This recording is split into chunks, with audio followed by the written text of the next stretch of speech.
Et dans cette belle aventure du mercredi, avec nous, Philippe Bilger est là, au taquet.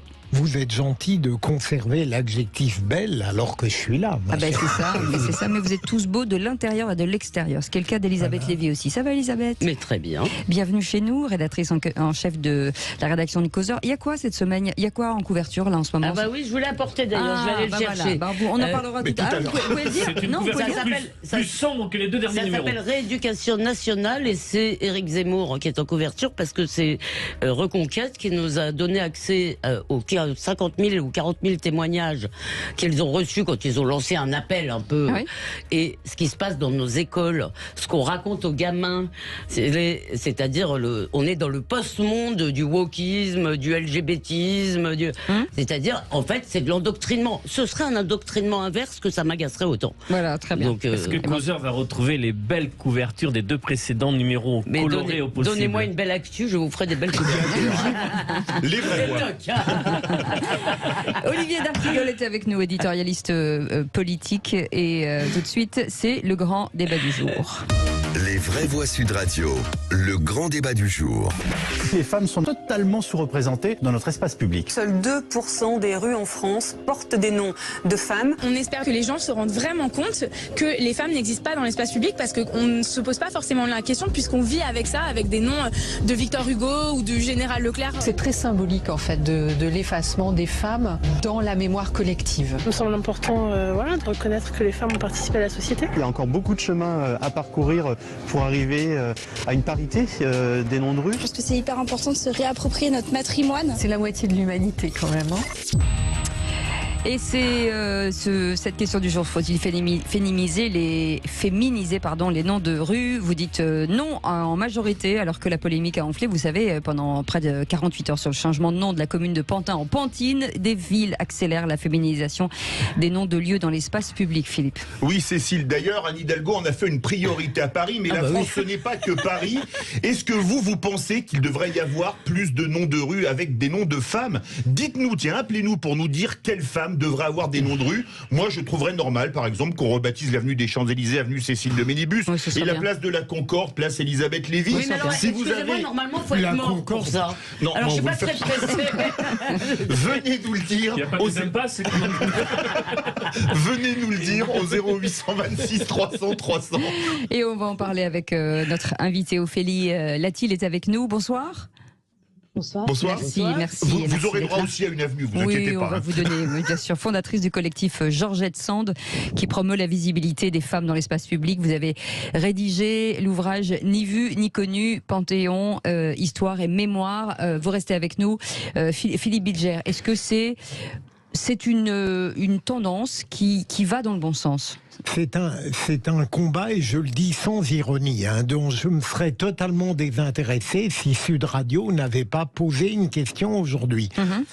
Comment dire, mon tempérament conservateur me porte immédiatement à dire que si la nature, la culture, l'histoire ont mis des noms de rue au nom des hommes, parce que à l'évidence ils ont dominé les siècles sur ce plan-là, j'estime que le volontarisme forcené qui peut conduire un certain progressisme à créer de toutes pièces des noms de rues pour des femmes me paraît absurde. Je veux dire, est-ce qu'il ne serait pas plus simple de laisser les choses en l'état? Et je n'ai pas l'impression, quand je me promène dans les rues de Paris, pas forcément seul comme chanterait Goldman, que en réalité, le déficit de noms de femmes me rend moins progressiste en ce qui concerne la relation des hommes et des femmes, à supposer qu'on veuille bien me créditer de ça. Elisabeth Lévy. Alors moi, je vais être un peu moins gentil. D'abord, George Sand n'aurait certainement pas aimé le détournement que vous faites de son nom.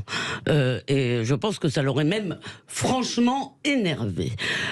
Deuxièmement, vous savez, c'est le 8 mars. Alors le 8 mars, nous avons le droit à toutes sortes de variantes du néo-féminisme que je diviserai en 3 groupes. On commence en général par les pleureuses, après on a les conteuses, celles qui comptent les femmes partout, comme si pour s'endormir, il fallait compter les femmes pour savoir s'il y en a assez, d'ailleurs, il n'y en a jamais assez, et le soir on aura le droit aux hargneuses, celles qui pensent que tous les hommes sont des salauds. Dis donc, vous êtes en forme. Ah oui, vous êtes en forme. J'en ai assez, je ne me sens nullement concerné par cela, on ne réécrit pas l'histoire, comme l'a parfaitement expliqué Philippe, bien entendu, c'est une trace de l'histoire, notre histoire, et c'est ce qu'elle est. Nous l'avons suffisamment condamnée. Je redis d'ailleurs que la différence, la spécificité, la singularité de la culture occidentale n'est pas d'avoir dominé les femmes, c'est d'avoir aboli cette domination, comme elle a aboli l'esclavage, si vous voulez, et c'est en train, les choses vont se rééquilibrer. Vouloir nous enquiquiner à compter les noms de femmes, comme si quelqu'un... On avait quelque chose à faire, Une question, est-ce que les femmes illustres qui ont marqué l'histoire de notre pays et au-delà, ou des femmes qui ont été marquées par de l'invisibilité, par une histoire souvent écrite par des hommes d'ailleurs, alors qu'elles ont eu un apport conséquent, singulier, ont trouvé la place qu'elles méritent dans l'espace public? Non, c'est un constat. Je ne suis pas, moi, pour rebaptiser. Je suis pour que on prenne à bras le corps cette question et qu'on puisse, et que l'avenir, voilà, dans les années qui viennent, aller vers ça. J'ai le souvenir de j'ai le souvenir, je vais te répondre, et elles y seront pour beaucoup. J'ai le souvenir de la belle chanson de Juliette, Rime féminine. Vous vous souvenez? Où elle donnait son panthéon de femmes merveilleuses, magnifiques. Mais allons piocher dans cette chanson, ça vous donnera beaucoup d'idées. Voilà, Ophélie Latil, voilà, vous avez un... je sens que... Le regard d'Elisabeth Lévy sur moi... On dit là. En tout cas, vous avez été applaudi, hein, je le vois.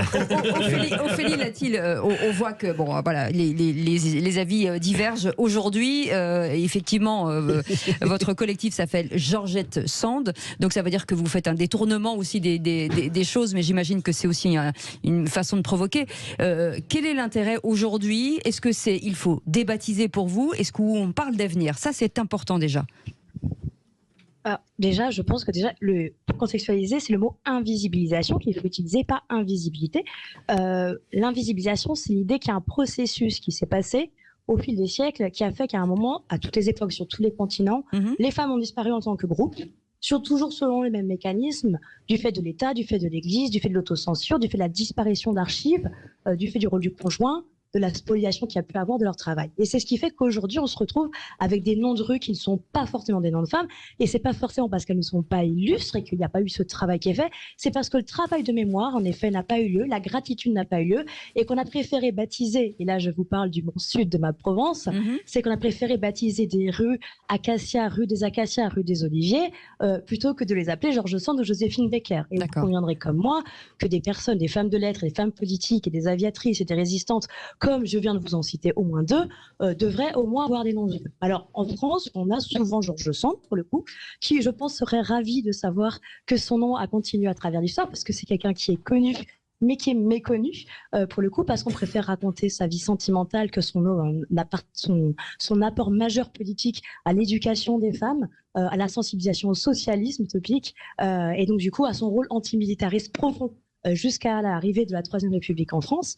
Et donc, du coup, tout ce travail-là qu'ont fait les femmes, le rapport à la musique, le rapport à la résistance, le rapport à vraiment à la stratégie militaire, à la littérature, ceci a été gommé, minoré, minimisé, et souvent on a préféré parler d'un apport petit. On aime beaucoup minimiser en fait l'apport des femmes, et souvent c'est un stéréotype qui est pas méchant, hein, mais souvent on l'entend ce truc-là. Oui, mais les femmes, elles avaient pas trop de place avant, c'est pour ça qu'on les entend pas. Alors qu'en fait, si elles ont gouverné, elles ont composé, mais en fait, on ne les a pas valorisées dans les noms. On a compris, Ophélie. En fait, vous n'avez pas répondu à ma question. Est-ce que il faut débaptiser ou c'est l'avenir? C'est ça qu'on a envie de savoir, parce que c'est pas du tout la même chose en fait. Alors, en fait, je ne vois pas pourquoi vous me parlez de débaptiser. Vous m'avez parlé des noms de rue. Moi, ça fait des années qu'avec Georgette Sand, donc on est invité dans plein de mairies pour faire la démocratie participative et proposer des noms de rue. On va faire des ateliers scolaires. Alors, je sais qu'il y a quelqu'un dans le débat qui est pas très content qu'on fasse des ateliers scolaires, mais on parle des stéréotypes justement qui font que les femmes disparaissent. Et en fait, ça permet à des salles entières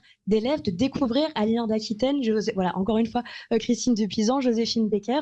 Et en fait, à la fin, ces élèves se disent, mais comment ça, je connaissais pas Eddie Lamarck qui a inventé le Wi-Fi? Comment ça, je connaissais pas Rosalind Franklin, mais elles sont géniales ces femmes, et du coup après ils vont voir leur mairie, et puis ils vont dire moi j'aimerais bien qu'on baptise une salle de classe ou un rond-point du nom de Joséphine Baker. Et nous on est souvent interpellés par des salles de classe qui nous ont dit qu'ils ont fait ça, et moi je trouve ça génial parce que ça fait participer l'ensemble des gens depuis le plus jeune âge à un sujet qui est celui de se recréer un patrimoine et un patrimoine. Philippe Végère, Elisabeth Lévy, mais court parce que ça réagit beaucoup au 0826 300 300.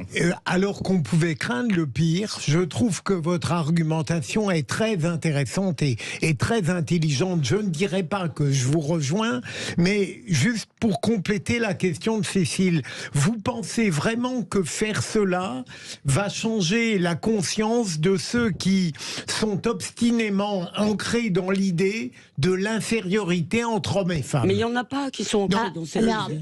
Vous savez, moi quand on a écrit le livre... Attendez. Oui. Alors, quand on a écrit le livre Ni vu ni connu, par exemple, on m'a expliqué, beaucoup de gens m'ont expliqué de mon âge que les femmes n'avaient pas beaucoup d'imagination, c'est pour ça qu'on ne connaissait pas de Jules Verne féminin. Bon, tant pis, il y avait Marie Shelley, mais c'est pas grave. Et souvent, on demande aux gens, et les gens me disent souvent, mais il n'y a pas de génie féminin, regarde, il n'y a pas de Mozart. Je dis, ça tombe mal parce qu'il avait une sœur qui s'appelait Anna Maria.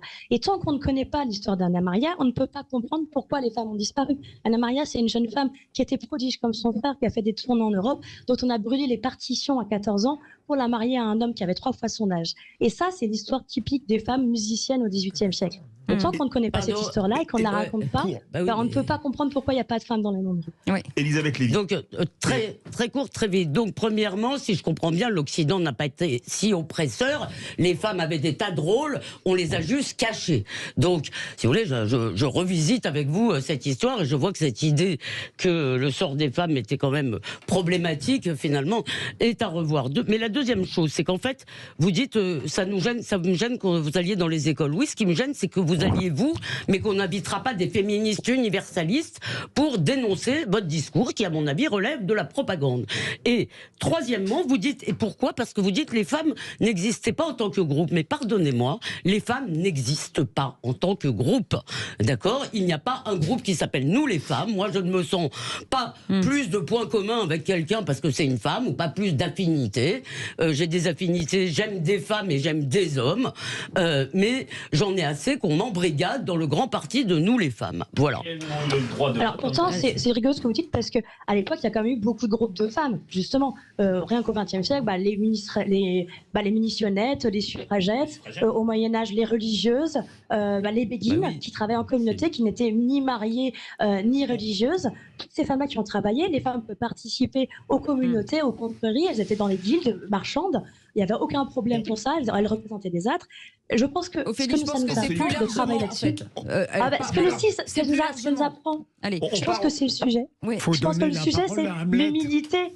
Je pense que ce que ça nous apprend, c'est l'humilité de penser que c'est pas parce que les femmes ont été connues en leur temps qu'on a pensé à elles et qu'on a pensé à leur donner un nom de rue. Donc c'est pour ça que moi je pense qu'il faut penser à oublier les noms, oublier les acacias.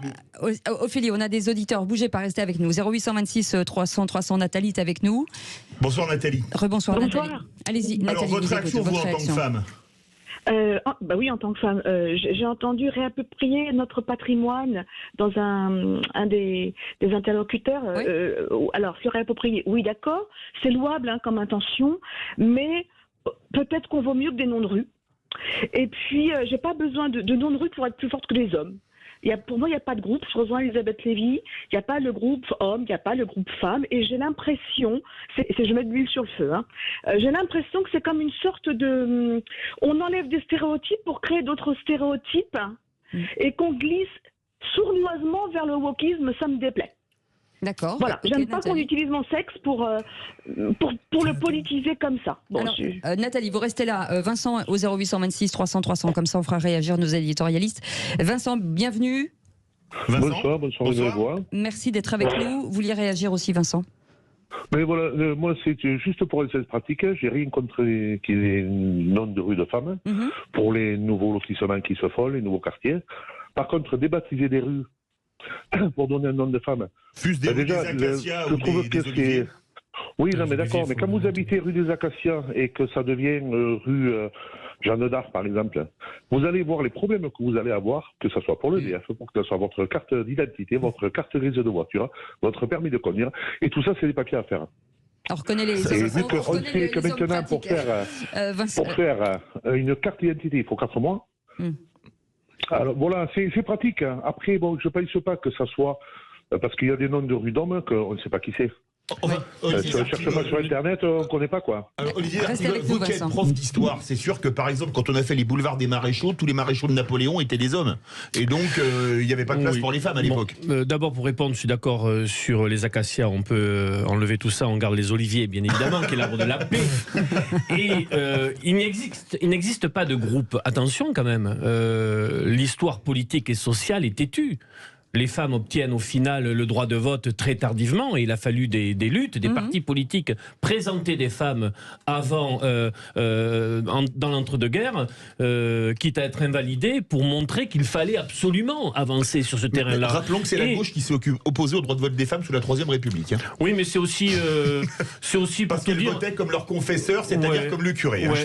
Mais c'est aussi les partis de gauche qui présentent des femmes sur leur liste alors qu'elles n'ont pas le droit de vote. Et si vous prenez la composition de la première et de la seconde Assemblée nationale constituante, vous verrez dans quel rang se situent les femmes. Je rends hommage d'ailleurs à Madeleine Braun, qui a été la première vice-présidente de l'Assemblée nationale en 44-45. Et concernant ces groupes, si vous prenez la simple question de l'inégalité salariale, vous voyez bien que les groupes sont constitués.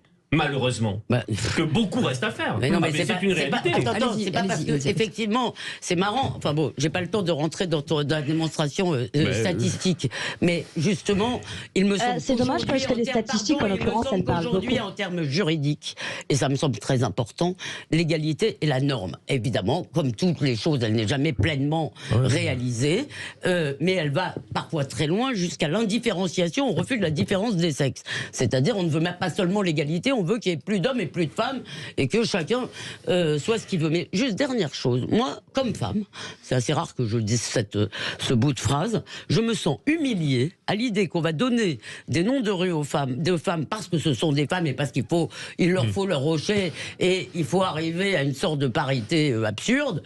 Elle va arriver naturellement. Un jour, il y aura plus de noms de femmes.